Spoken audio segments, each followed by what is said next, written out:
Hello guys, couple of days back I operated a case on cardiac tumor that came out to be a cardiac myxoma. So I thought of making a video lecture on it.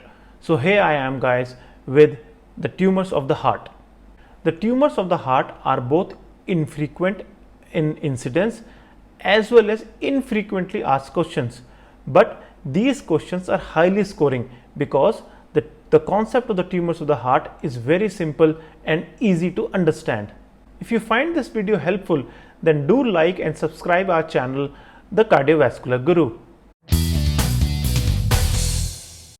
These are the books which I have gone through to prepare this video lecture. Robbins, Harrison, and for USMLE Kaplan, Pathoma and First Aid, and couple of journals as well.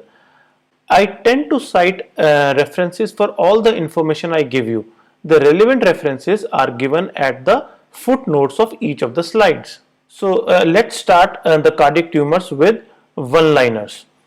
The most common cardiac tumor is secondaries. Secondaries means metastasis from a tumor that is far away from the organ.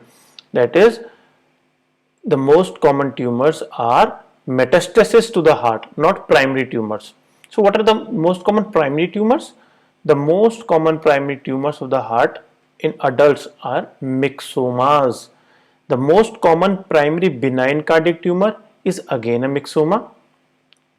Most common primary benign cardiac tumor in pediatric age group, that is the children, is rhabdomyoma. Now the primary malignant tumors. The most common primary malignant tumor in the adult age group is angiosarcoma, and that in the pediatric or the child in the children is the rhabdomyosarcoma. Most common primary cardiac tumor in cardiac valves is papillary fibroelastoma. So where do the secondaries come from? They most commonly come from breast, lung, melanoma and lymphoma. And where do they land up? They land up in the pericardium and ultimately cause pericardial effusion, malignant pericardial effusion. Now let's get down to the pathology of myxoma. Myxomas are benign neoplasms. Mind you, they are benign neoplasms arising from primitive multipotent mesenchymal cells. 90% of the myxomas, they arise from atria, and the ratio of left to right atria is 4:1. So left atrial myxomas are 4 times more common than right atrial myxomas. 90% of the myxomas are sporadic. The other 10% are familial, which are autosomal dominant. They are usually single and rarely multiple. They are sessile or pedunculated. Pedunculated myxomas are attached to the interatrial septum by a fibrovascular stalk. The favored site of origin of a left atrial myxoma is the region of fossa ovalis in the interatrial septum.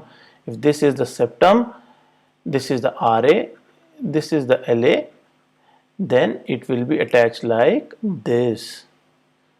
So this is the fibrovascular stalk and this is the myxoma. Now, the myxoma have myxoma cells. These cells are also known as lipidic cells. These are embedded in acid mucopolysaccharide ground substance. The ground substance of myxoma is a mucopolysaccharide, which have peculiar vessel-like or gland-like structures are characteristic of a myxoma. The myxoma can have hemorrhage and mononuclear inflammation. Can you see? This is the hemorrhage part. So the myxoma can have hemorrhage. And you know what is this white thing? This white thing is the fibrovascular stalk, which we discussed in the last slide. So this is a operative specimen of a myxoma. Now let's come to rhabdomyomas. Rhabdomyomas are the most common benign primary cardiac tumors of the pediatric age group. They are 50% due to sporadic mutations and the rest 50% are associated with tuberous sclerosis. the mutation in TSC1 and TSC2 tumor suppressor genes. The preferential site of rhabdomyomas is ventricle. That of myxoma was atria, left more than right. That of rhabdomyoma are ventricles. On the microscopy side, myxomas have, we saw it, myxoma cells, also known as lipidic cells, and the question can come also about the microscopy of rhabdomyoma, which has spider cells. So myxoma has lipidic or myxoma cells, and rhabdomyomas have spider cells.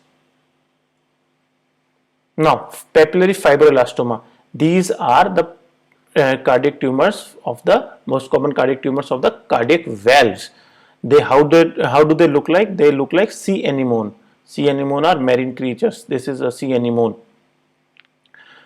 80% are located on valves. Ventricle surface of semilunar valves. Semilunar valves are the aortic and the pulmonary, and the atrial surface of atrioventricular valves. Atrioventricular valves are the mitral and the tricuspid. These lesions consist of distinct cluster of hair-like projections. This is an important part of papillary fibroelastoma, that they have hair-like projections. That is the reason they are look like sea anemone. This is a sea anemone. Now, this is another important slide. The syndromes associated with cardiac myxomas. Cardiac myxoma, the primary syndrome associated is Carney complex. The other two syndromes are a subset of Carney complex, but the primary syndrome is the Carney complex, which has myxomas, which can be either cardiac, skin or breast myxomas, lentigels or pigmented nevi, endocrine overactivity in the form of primary nodular adrenal cortical disease with or without Cushing syndrome, testicular tumors, and pituitary adenomas with gigantism and or acromegaly. The subset of Carney syndrome go by the name syndrome, that is nevi, atrial myxoma, myxoid neurofibromas, and aphylids. The other one is the Lamb syndrome. L stands for lentigens, AM stands for atrial myxomas, and B stands for blue nevi. So, the primary syndrome is the Carney complex. The other two, name and Lamb syndrome, are the subsets of the Carney complex. Now, let's take a pause and just have a look at a video quiz. We'll have a question and that will be followed by a video, and you have to guess the right answer. Here goes the question. A 32-year-old gentleman presents with dyspnea on exertion, weight loss, and fatigue. His physical signs are unremarkable. On auscultation, there is a low-pitched sound in the mid-diastole. Lab investigations reveal anemia, thrombocytopenia, and a high ESR. He also has a history of stroke 3 years back. Now, the upcoming video is the echocardiogram of the same patient. You have to link the echocardiogram with the clinical features, with the features given in the question, and you have to guess the diagnosis.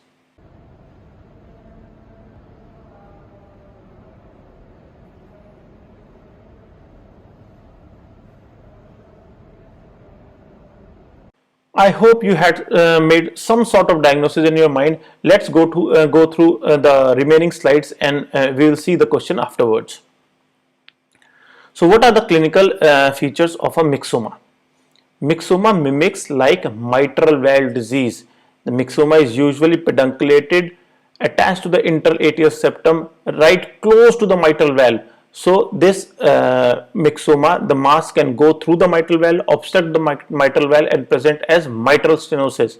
On a long term in a long term, when the lesion hits the mitral valve again and again, it can damage the mitral valve and causes distortion and valvular trauma, leading to regurgitation in the mitral valve. Sign and symptoms can be positional. There can be a specific position in which the myxoma might enter into the mitral valve, cause symptoms. In the other position, it might come out of the mitral valve, and there will be relief in the symptoms. This, another important constitutional symptoms. Constitutional symptoms are there in cases of cardiac myxoma because they tend to secrete cytokines, especially interleukin 6. These can be fever, weight loss, cachexia, arthralgia, rash, and even Raynaud's phenomena. What happens if a small piece of myxoma breaks from the main lesion and goes into the systemic circulation?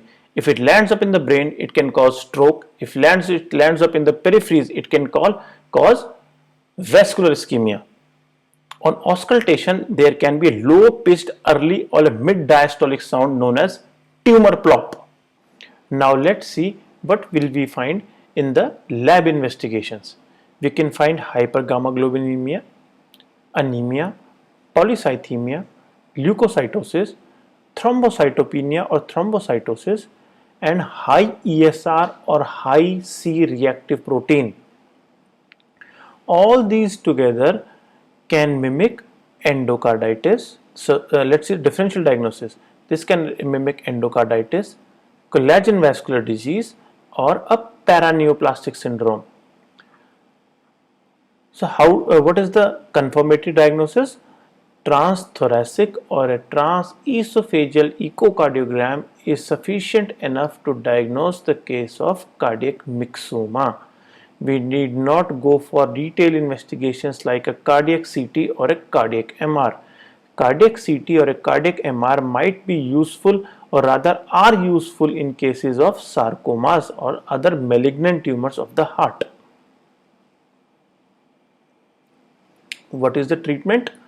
The treatment of myxoma is surgical excision, and that is good enough for total cure. Recurrence may occur, but it is very rare.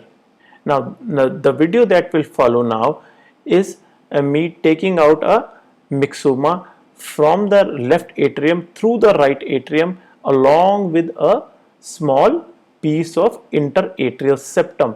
This case I operated couple of days back.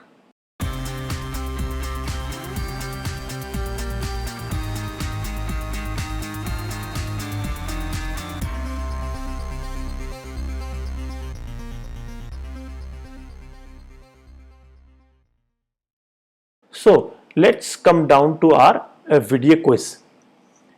A 32-year-old gentleman presents with dyspnea on exertion. That means dyspnea on exertion, the patient might have some cardiac issues, and dyspnea on exertion is usually seen in mitral valve diseases. And weight loss and fatigue, these two are the constitutional symptoms. Physical signs are unremarkable. On auscultation, there is a low pitch sound in mid diastole, that is the tumor plop. Lab investigations reveal anemia, thrombocytopenia, and high ESR. The patient also has a history of stroke. We saw that myxomas can cause embolic stroke. So what is the diagnosis? The diagnosis is cardiac myxoma. So I think this is a good amount of information for you to tackle myxomas if they come as a question to you in your entrance examination or for your clinical practice. So this was about the tumors of the heart, especially the cardiac myxoma. I'll continue to come up with more such videos on the concepts of cardiovascular medicine. Till then guys, study hard and stay focused.